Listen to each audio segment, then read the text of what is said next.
Hi. This is a really important question. Are you too old for natural fertility? It's a really important question because it's something that all of us think about, whether we're close to 36 or over 36. And it's really actually a new thing to be telling women that they dramatically are going to be losing eggs and quality of eggs as soon as 36 happens. Like you look at it and you fall off a cliff. And if you don't even try to get pregnant with a reproductive endocrinologist until you're 38 plus, like I was, well, you feel like you're really behind in the game because you never knew. You never had any idea that 36 was such a big red flag in your life.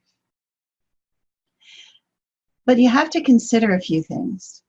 Number one, consider that these statistics that you're being quoted are statistics that are gathered from reproductive endocrinology clinics.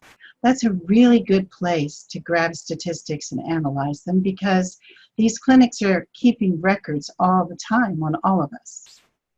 So it makes logical sense that this would be the source of these statistics.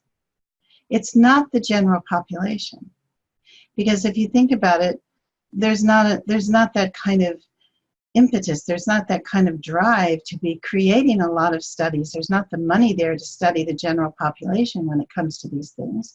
So you kind of have to think about it logically and do a little bit of your own research and then put things together and make a picture that there could be other possibilities. Remember, just because the doctor says there is no answer doesn't necessarily mean there's no answer. Just there's no answer within his protocol. So if indeed what they're saying is true, then what would the age of the most abortions be? We would think 19 to 35. Would it be 19 to 35 or would it be over 40, even a little over 50? In fact, it's the second category. It's over 40.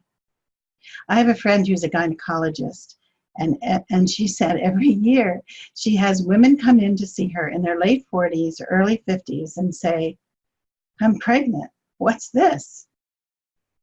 So, you know, there are incidental things that you can think about that might give you a little bit more hope.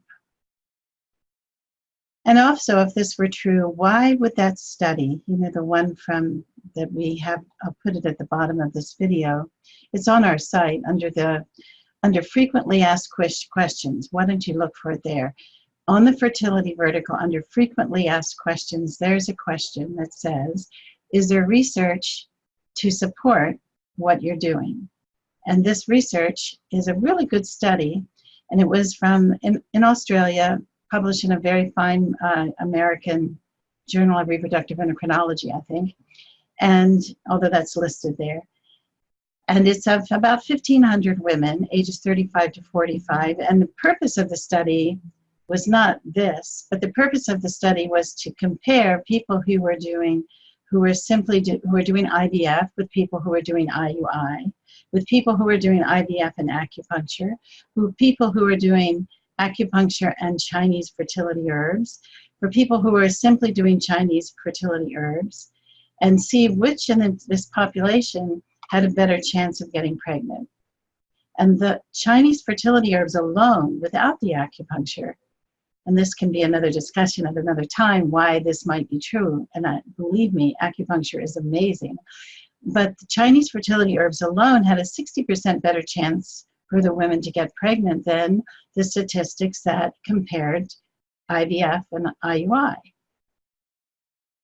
So if indeed there would be no eggs and there was no hope and no way to bring back eggs, then why would one of the doctors make a comment during this study and say it was so interesting that they kept seeing more eggs and better quality eggs with the people who are doing the Chinese fertility herbs, whether alone or with the acupuncture? Why would that happen? So it's not just considering the source of the statistics, but also the interpretation of the data. So what the doctor sees is that there are very few follicles showing up. When you're early, 15, 20 years old, you're going to have 15 to 20 follicles showing up at the beginning of your cycle. Then those follicles compete to become eggs.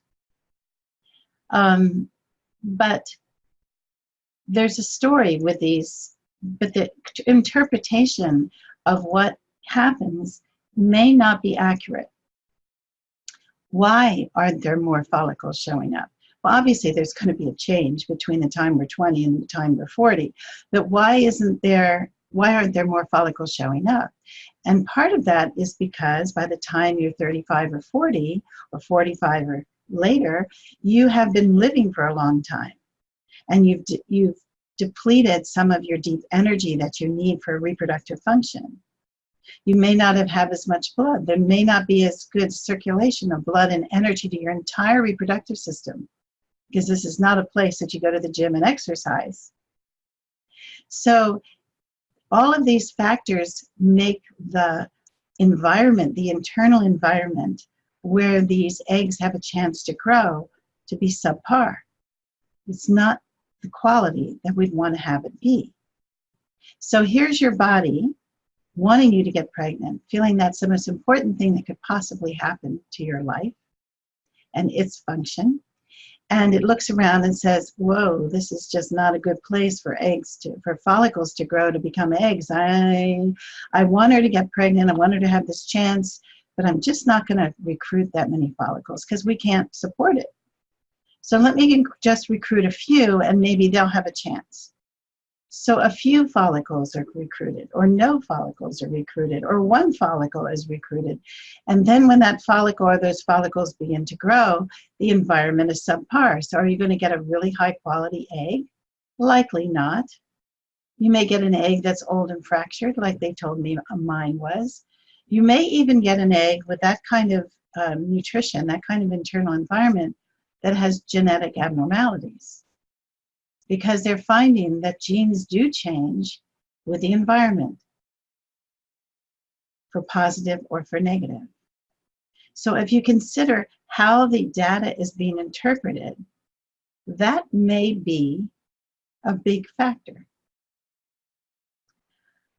Let's see, I have some more notes over here. So when you have the idea to start with natural fertility, which is what we're helping you do here, it's smart. It's a smart place to start. Because if you do this, you're going to start to empower your own body. You are the only one. The doctor can't do this for you. No drug can do this for you. You're the only one that can bring more energy to the reproductive function, less stress to your life, less stress. You can't avoid challenge, but your ability to handle the challenge can really increase. You can have energy and calmer energy, so you can rebound faster from any kind of challenge. Also, you're the only one who can create better quality blood, well oxygenated blood, feeding your entire body, your entire health, and also feeding your whole reproductive system. And you're the only one that can increase the circulation of blood and energy into the reproductive area. You do this with fertility massage and wonderful formulas like cinnamon emporia, and your body, the lights come on.